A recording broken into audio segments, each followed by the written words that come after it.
नमस्कार मित्रों। हमारा अगला ग्रह जिसके बारे में हम बात करने वाले हैं वह वाणी का ही ग्रह है, वह है बुध।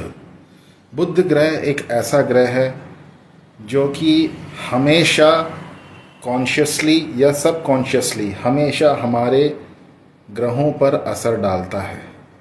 इसीलिए मैं बोलता हूँ, किसी से भी मैं मिलता हूँ तो बोलता हूँ, आप कभी भी गुस्सा आए तो मुंह से गालियाँ या मुंह से किसी के लिए बद्दुआ ना निकले। आपका जो बातचीत करने का लहजा हो उससे आप दोस्त बढ़ाएं, ना कि दुश्मन बढ़ाएं।